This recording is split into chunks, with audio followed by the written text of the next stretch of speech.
1986 की बात है। 22 साल की उम्र में एक नौजवान, वो उस समय हरियाणा में एसएफआई के राज्य के अध्यक्ष थे। कुरुक्षेत्र विश्वविद्यालय में अर्थशास्त्र के विद्यार्थी थे। सार्वजनिक शिक्षा के लिए, छात्र आंदोलन में प्रगतिशील और जनवादी मूल्यों के लिए जो संघर्ष मौजूद था छात्र आंदोलन का, वो उसको आगे बढ़ाने में लगे हुए थे। और उसी समझ के तहत मुझे याद है पर्सनली, क्योंकि मैं उस समय वहां पे शिक्षक था कुरुक्षेत्र में, 23 सितंबर को, एक महीना पहले, उनकी हत्या से ठीक एक महीना पहले, रेलवे स्टेशन के पास वो जो तिकोना सा पार्क है, वहां पे कुरुक्षेत्र विश्वविद्यालय के नॉन टीचिंग कर्मचारियों की हड़ताल के समर्थन में एक सभा आयोजित की गई थी। उस सभा को संबोधित करते हुए साथी जसबीर ने वहां पे ये रेखांकित किया था कि विश्वविद्यालय के हालात बड़े खराब हैं। प्रशासन की सह पे गुंडे, असामाजिक तत्व हॉस्टलों में बिना दाखिले भी और कुछ दाखिले के साथ भी डेरा जमाए रहते हैं। लड़कियों से छेड़छाड़ की घटनाएं, विश्वविद्यालय के छात्र संघ के पदाधिकारियों के जरिए फंड का दुरुपयोग करने की घटनाएं, और कर्मचारी और टीचर्स, पूरा एक ऐसा वातावरण वहां पे बना रखा है जिसको आप ये नहीं कह सकते कि ये शैक्षिक संस्थान है। और उन्होंने ये आशंका भी जाहिर की थी कि वहां पे कुछ भी हो सकता है, हिंसा भी हो सकती है, ऐसी आशंका उन्हें प्रकट की थी। हमें नहीं मालूम था कि जो आशंका उन्होंने एक महीना पहले प्रकट की थी, वो इस तरह का गुंडागर्दी का जाल उनकी अपनी जान के खिलाफ बना हुआ है। हॉस्टल के अंदर निर्ममता पूर्वक चाकुओं से गोद के उनकी हत्या कर दी गई। हत्यारे बाकायदा तौर पे प्रशासन की शह पे काम कर रहे थे। हमारे दूसरे साथी भी एसएफआई के डॉक्टर सुमेर सांगवान भिवानी हैं आजकल, उनको भी चोटें आई थी उस हमले में। साथी जसबीर बहुत ही होनहार छात्र थे। 10 अप्रैल 1964 को उनका जन्म हुआ था पेलपा गांव में। उनके पिताजी हमारे आदरणीय चौधरी देवीराम जी यहाँ विराजमान है हमारे बीच में।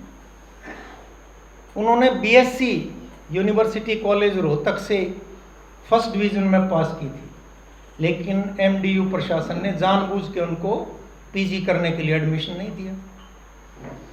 उस टाइम पे भी ये चलती थी दादागिरी इस तरह विश्वविद्यालयों में प्रशासन की।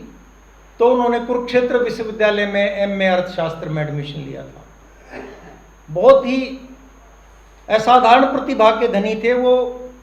छात्र आंदोलन में लगातार सक्रिय रहते हुए भी, सामाजिक जनजीवन में भी, कर्मचारियों के आंदोलन में भी, शिक्षकों के साथ सहयोग की भूमिका में भी, इसके बावजूद वो विश्वविद्यालय में दूसरे स्थान पे प्रथम वर्ष में रहे थे। उनकी लड़ाई केवल छात्रों तक सीमित नहीं थी। विश्वविद्यालय में कोई भी ऐसी घटना घटती, जैसे मैंने रेखांकित किया, लड़कियों के साथ छेड़छाड़ की घटनाएं हो रही थी। विश्वविद्यालय के अंदर जो छात्र संघ का बजट था उसमें बड़ी अनियमितताएं की जा रही थी, उस पर भी वो संघर्ष कर रहे थे। वो गुंडागर्दी का सच भी विश्वविद्यालय के माहौल में विरोध कर रहे थे, और नॉन टीचिंग की हड़ताल चली हुई थी। सबको मालूम है आज जो हरियाणा में इतना बड़ा सर्व कर्मचारी संघ का आंदोलन है, इसकी नींव भी, अगर आप सच कहो तो इसकी नींव जसबीर सिंह की शहादत पे रखी गई थी। ये उस आंदोलन को आगे बढ़ाने की कड़ी में पहली राजनीतिक हत्या थी। वो नॉन टीचिंग का आंदोलन छात्र आंदोलन की मदद से और बाहर से कर्मचारियों की मदद से जीता गया, और उसी के परिणाम स्वरूप, उसी से प्रेरित होकर के उसके 1.5 महीने बाद, बल्कि जसबीर की हत्या के तो 20 दिन बाद ही 14 दिसंबर 86 को सर्व कर्मचारी संघ हरियाणा का गठन हुआ। वो हमारे आंदोलन के लिए एक बहुत बड़े प्रेरणा स्रोत की तरह थे, और हम जो कर्मचारी आंदोलन के लोग रहे उनके प्रति बड़े ऋणी थे इस बात के लिए कि उन्होंने एक अपनी कुर्बानी दे के लड़ने वालों के लिए हौसला पैदा किया है। आज अगर हम माहौल देखें राजनीति का, विश्वविद्यालयों का, लोकतंत्र में जो हमारी नई पीढ़ी है, जहाँ से उसको एक तरह से प्रशिक्षण मिलना चाहिए लोकतांत्रिक गतिविधियों में हिस्सेदारी का, वहाँ सब जगह विधिवत रूप से जो चुनाव है छात्र संगठनों के वो बंद हैं। कर्मचारियों के, शिक्षकों के अधिकारों को लेके हमले हैं। विश्वविद्यालयों की स्वायत्तता बिल्कुल ठेंगे पे रखी हुई है और शिक्षा में बहुत से प्रतिगामी बदलाव आज हम दर्ज कर रहे हैं।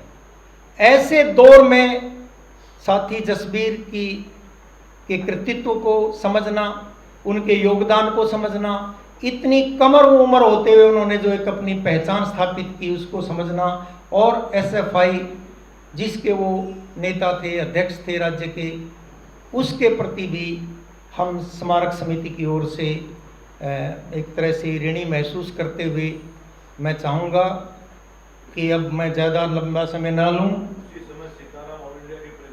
और हाँ, जिस समय जसबीर अध्यक्ष थे हरियाणा के, उस समय कॉमरेड सीताराम येचुरी एसएफआई के ऑल इंडिया के अध्यक्ष थे, जेएनयू में थे वो, और वो भी कुरुक्षेत्र विश्वविद्यालय में इस पूरे दौर में भी कई बार आए थे, वो भी, और कॉमरेड चोपड़ा भी कई बार वहाँ पे आए थे, क्योंकि मैं 80 से वहीं पे शिक्षक था, तो मेरा छात्र आंदोलन के लोगों से भी नज़दीक का वास्ता उस दौर में रहा था। तो ये एक तरह का रिलेशन हमारे बीच में दो हमारे महत्वपूर्ण साथियों की स्मृति में ये हम आज कर रहे हैं।